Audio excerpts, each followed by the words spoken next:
ሰሞኑን ከተከሰተ ድርጊት እውነተኛ ታሪክ ልጀምርላችሁ። ፍሎሪዳ ውስጥ ፓምፕ ቢች የሚባል ቦታ ያለ የኮሚኒቲ ነው። የሪታይርመንት ኮሚኒቲ፣ እድሜያቸው የገፉ ሰዎች የሚኖሩበት ሰፈር የምትኖር ሴት ናት። ናንሲ ዴሎ ስትሪቶ ትባላለች። እድሜዋ 76 ዓመቷ ነው። በቅርቡ 77ኛ ዓመት ልደቷን ታከብራለች። በስቴቱ እንግዲህ የመኪና ታርጋ የሚሰጠው በተለያዩ አካባቢዎች ዲኤምቪ ነው የሚባለው። እንግዲህ በፍሎሪዳ ያለው በፖስታ ቤት በኩል ለመኪናዋ ታርጋ ይልክላታል። ታርጋውን ከፍታ እሷ ዝም ብላ መኪናው ጋር ለጥፈዋለች። ነገር ግን አዳዲስ ለውጦች በዛ ሰሞን መከሰት ጀመሩ። ባለፉት 2 ሳምንታት ማለት ነው። የተከሰተው ነገር ምንድነው? አንደኛ የዛ የኢሚግራንት ኮሚኒቲ ነዋሪዎች በቃ ቡና መጠጫ ሆነች ማለት ነው። ሁለት መኪና እየነዳች በምትሄድበት ጊዜ በጣም ብዙ ሰው ክላክስ ያደርጋል፣ ጥሩምባ ይነፋል ማለት ነው። ከኋላውም ያለ ከዛ በጎን በኩል እስማኤል እያረጉት ያልፋሉ። አንዳንዴ ልክ እሷን ሲያዩት እስማኤል ሲያረጉ የነበሩ ሰዎች ሁሉ ወደ መናደድ ሁሉ ይሄዳሉ። እና ነገሩ ምንድን ነው? የዲፓርትመንቱ የሞተር ቬሂክል ዲፓርትመንት የላከላት ታርጋ ቁጥር ኤስኪውዚ ኤ55 ነው የሚለው። እንግዲህ ከርቀት ሲታይ ኤስኪውዚ ስኩዊዝ ማለት ነው ሲነበብ ዝም ብሎ።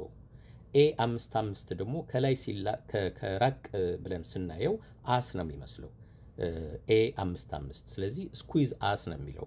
እንግዲህ እንግሊዘኛ ስለምታውቁ ተርጉሙት ምን ማለት እንደሆነ። እና ሰዎች ቀይ መብራት ምናምን ላይ ከኋላ ይዞት ከሆነ ወይ ፒክቸር ያነሳሉ። እንዴት እንደዚህ አይነት ታርጋ ትጠቀማለች ሴት መሆኗን ሲያውቁ በተለይ ከዛ ጥሩምባያን እንትን ይላሉ። ልክ ባጠገቧ ሲያልፉ ግን የ76 ዓመት ዕድሜ መሆኗን ሲያዩ አንዳንዶቹ ወደ መናደድ ይሄዳሉ ማለት ነው። እንዴት በዚህ ዕድሜዋ ቅሌት ውስጥ ገባለች እንደዚህ አይነት ቅሌት ብለው ማለት ነው። ጥፋቱን ያጠፋው የዲፓርትመንት ሞተር ቬሂክል ይቅርታ ጠይቋታል። ይቅርታ ማለት ምንድን ነው? እንግዲህ ኦፌንሲቭ ነው ብለሽ ካመንሽ እንቀይርልሻለን፣ ተጨማሪ ክፍያ ሳትከፊ ታርጋውን እንቀይርልሻለን ነው ያሏት። እንግዲህ በህይወታችን ብዙ አይነት ስህተት ልንሳሳት እንችላለን። ጥፋቶች መቼም ፐርፌክት ነኝ የሚል ሰው የሚኖር አይመስለኝም ዓለም ውስጥ። አንዳንዶቹ ጥፋቶች እኛ ያጠፋናቸው ሊሆን ይችላል ፐርሰናሊ። አንዳንዶቹ ጥፋቶች ሌሎች ሰዎች፣ ሌሎች ተቋማት፣ የመንግስት የግል ተቋማት ያጠፉት ጥፋት ሊሆን ይችላል። እዚህ ሀገር መጥተው ሶሻል ሴኩሪቲ ለማውጣት ፕሮሰስ ሲያደርጉ ስማቸው የተቀየረባቸው ሰዎች አሉ። ማይነር እንግሊዘኛ ስህተት፣ የቃላት ስህተት ብዙ ለውጥ ያመጣባቸው ይኖራሉ። በተለያየ መንገድ ሌሎች ተቋማት የተሳሳተ ነገር ሰጥተው ሊሆን ይችላል። ብዙ አይነት ስህተት አለ። አሁን ዋናው ነገር ምንድን ነው? ስንሳሳት ወይም የሆነ ስህተት በህይወታችን መፈጸሙን ስናቅ መጀመሪያ ወደ አይምሯችን ይመጣልን ሰው ምን ይላል አለው። እንግዲህ ጓደኛ ምን ይላል፣ ቤተሰብ ምን ይላል፣ ኮሚኒቲው ምን ይላል።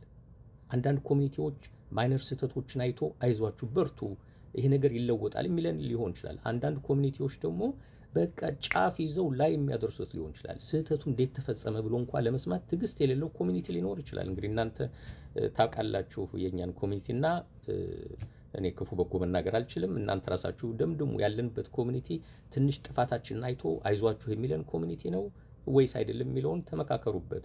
ሶሻል ሚዲያ ላይ በተለይ ከወጣ ያ ስህተት ቀኑን ሙሉ በቃ ማድመቂያ ነው የሚሆነው። የቲክቶክ እና የፌስቡክ ማድመቂያ ነው የሚሆነው። ሰሞኑን የምናያቸው በሶሻል ሚዲያ ላይ የእናትና የልጅ ጉዳይ አሉ። የሴት ተከራካሪ የነበረች ልጅ ያጋጠማት ጉዳይ አለ። በቃ ማድመቂያ ነው የሚሆነው። የሆነ ስህተት ይሳሳታል ሰው። ስህተቱን ሆን ብሎም አድርጎት ሊሆን ይችላል፣ ተሳስቶም ሊሆን ይችላል፣ ራሱ ተሳስቶም ሊሆን ይችላል። ሌሎች ሰዎችም ወይም የመንግስት ተቋማት፣ የግል ተቋማት አሳስተውት ሊሆን ይችላል። አሁን ጥያቄው ስህተቱ መፈጸሙን መቀበልና ወደፊት ለመሄድ ግን ፍሬሚንግ የሚባለውን ነገር ማሰብ ነው። ፍሬሚንግ ማለት ምንድን ነው? ያን ስህተት የተባለው ነገር ፋክት ከሆነ እውነተኛ በቃ ስህተቱ ተፈጽሞ ከሆነ እንዴት ነው ያን ስህተት ፍሬም የማደርገው? የማየው ከምን አንግል ነው? እንግዲህ የመጀመሪያው አንዳንዴ በእድሜም ሊመጣ ይችላል። ወጣት ስንሆን የ16 ዓመት የ13 ዓመት ሰው ነገሮችን የሚያይበት አንግልና የ50 የ60 የ70 ሰው የሚያይበት አንግል በጣም የተለያየ ነው። እድሜው ራሱ ማተር ያደርጋል። በእድሜያችን ብዙ የምናያቸው ቻሌንጆች አሉ። ሀብታም መሆን ብቻ ሳይሆን ድሃ መሆንም ይመጣል። ከድህነት ወደ ሀብት፣ ከሀብት ወደ ድህነት መውረድ ይቻላል። ስለዚህ በሁሉም በውጣ ውረድ ያለፈ ሰው ነገሮችን ፍሬም የሚያደርግበት መንገድ እና ገና ምንም ያልበሰለ የ13 የ14 የ15 ሰው ፍሬም የሚያደርግበት መንገድ በጣም የተለያየ ነው። ፍሬም ማለት ነው ፋክቱን እንዴት ነው የማየው ነው። ለምሳሌ 6 ቁጥር ከዚህ አንግል ሆኜ ካየኋት ከጻፍኳት 6 ብዬ 6 ነው። በዛ በኩል የተቀመጠው ሰው ግን 9 ብሎ ነው የሚያየት። ሶ ዘ ሴም ፋክት ማለት ነው። አንድ መንገድ ስንሄድ ከዚህ አንግል ሳየው ቁልቁለት የሚመስለኝ ከዛ ስመለስ ዳገት ነው። እንዴ ቅድም ቁልቁለት አልነበር እንዴ ማለት አልችልም።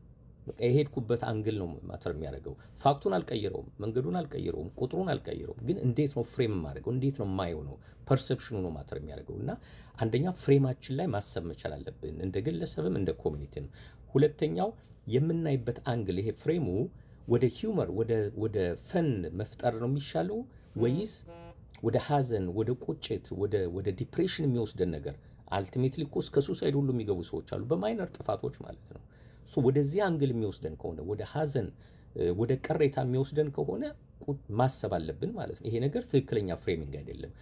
ራሳችን ነው ሪፍሬሙን የምናደርገው። መቀየር እንችላለን፣ ወደ ደስታ፣ ወደ ፈን መቀየር ይቻላል እኮ ጥፋቶችን ሁሉ ሳይቀር። እንግዲህ ጥፋቶቹ ማይነር የሆኑ የቋንቋ ጥፋቶች ሊሆን ይችላሉ፣ የፕሮናውንሴሽን ጥፋቶች ሊሆን ይችላሉ፣ የተሰደን የመጣን ሰዎች የካልቸር ልዩነት ሊሆን ይችላል። ልጆቻችን አንዳንዴ አሳፈራችሁን ሊሉን ይችላሉ። እኛ ከጓደኞቻቸው ፊት በምናደርጋቸው ድርጊቶች፣ በምናወራቸው ወሬዎች አሳፈራችሁን ሊሉ ይችላሉ። አንዳንድ ልጆች እኮ ቶዮታና ሆንዳ መኪና ይዘው ወላጆቻቸው ሲመጡ ከጓደኞቻቸው ፊት ፒክ እንዳታረጉን የሚሉ አሉ። በኢትዮጵያም በአሜሪካም ጭምር ማለት ነው። ያፍራሉ ማለት። አሁን ይሄን እንዴት አድርገን ነው ፍሬም የምናደርገው? ማይነር ስህተት የሚመስሉ ግን ሜጀር የሚመስሉ ስህተቶች ሊሆኑ ይችላሉ። ግን እንዴት አድርጌ ነው ፍሬም ማድረገው?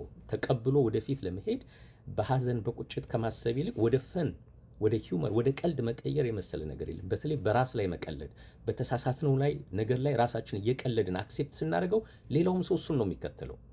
እኛ ማልቀስ ስንጀምር ሰው በጣም ጨካኝ ነው አንዳንዴ። በዛ ጉዳይ ላይ ማዘናችንን ስናይ የበለጠ ሾህ ነው የሚሰጠን፣ ይወጋናል የበለጠ። በዛ ላይ ግን ሙድ ስንይዝበት፣ በጥፋታችን ላይ ራሳችን ስንቀልድበት ሰው ተስፋ ይቆርጣል።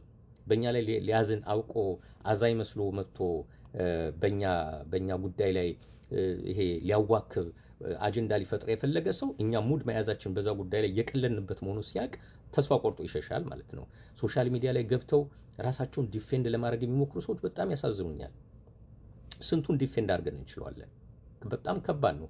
አጀንዳውን ማራገብ ነው የሚሆነው ማለት ነው። አሁን እቺ ሴት ለምሳሌ ከኋላ ጥሩምባ እየነፉላት ነው።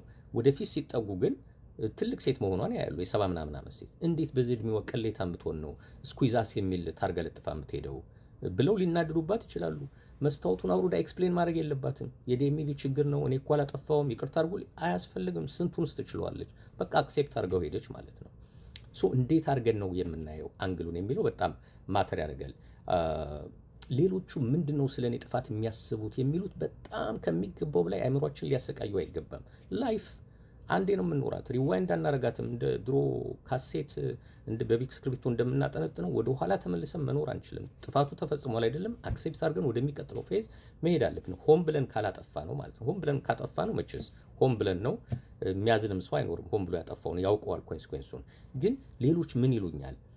ሌሎች አፕሩቭ ያደርጉልኛል ወይስ ሌሎቹ ዲስአፕሩቭ ያደርጉልኛል ወይ? ይሄ ነገር ሚስ አንደርስቱድ ተደርጊያለሁ ወይ? በደንብ ሰው አልገባውም ወይ? ሊሆን ይችላል። ያም ሁሉ ኤክስፕሌን አድርገን የምንችለው አይመስለኝም። ምን ይመስላችኋል? ይቻላል? ለሁሉም ሰው ዲፌንድ አድርገን ስህተቱን ይቻላል? አንድ የምንኖራትን ላይፍ አክሴፕት አድርገን መስተካከል ያለበትን አስተካክለን ወደሚቀጥለው ፌዝ መሄድ ያለብን ይመስለኛል። አሁን እቺ ሴት ምንድነው የተደረገው? ኮሚኒቲ ውስጥ ያሉ የሪታየርመንት ኮሚኒቲ ነው። በጣም ብዙ እድሜያቸው የገፋ ሰዎች የሚኖሩበት ነው። እንዴት በዚህ እድሜዋ እንደዚህ ታደርጋለች ማለት ጀመሩ። ወጣቶቹ ወላጆቻቸው ሊጠይቁ የሚመጡ ሰዎች ግን መሳቅ ጀመሩ። በነገሩ ደስ በቃ ተገርመው ማለት ነው። ስህተቱን አንደርስታንድ ስላደረጉት እና ቤተሰብ ተሰበሰበ። የእሷ ቤተሰቦች ድምፅ እንስጥበት ተባለ። እሷ ይቀየርልኝ ነው የምትለው። ዲኤምቪ ደግሞ የፍሎሪዳ ሞተር ቬሂክል እሺ እንቀይራለን ብለውታል። ቤተሰብ ግን ድምፅ እንስጥበት ተባለ። በዚህ እድሜሽ በሰባ ምናምን ዓመት ጥሩምባ የሚነፋ ሰው አታገኝም እኮ አቴንሽን አግኝተሻል እና ይቀጥል ተብሎ 16 ለ1 በሆነ ድምፅ ወሰኑ። ቀጥይ በቃ በዚህ ታርጋ ተባለች። እሷም እንዲያውም እውነት እኮ ነው በዚህ እድሜ አቴንሽን አላገኝም እና እንዲያውም ይሄ ጥሩምባ ለእኔ ጥሩ ነው፣ ነቃ ነቃ እያደረገኝ ነው፣ ቆዝም መኪና ድራይቭ አላደርግም ማለት ነው፣ የሰውን አቴንሽን እያየው ሰላም እያልኳቸው ነው የማልፈው በሚል ተቀብለዋለች። ስህተትን ተቀብሎ ወደ ሂውመር ወደ ቀልድ ቀይሮ ወደፊት ማለፍ ለአእምሮ ጤንነት በጣም ወሳኝ ነው። በተለይ ይሄ ኢሞሽናል ሄልዝ የሚባለው በጣም ይጠቅማል ብዬ አምናለሁ። ይሄን ለማለት ነው። ምን ይመስላችኋል?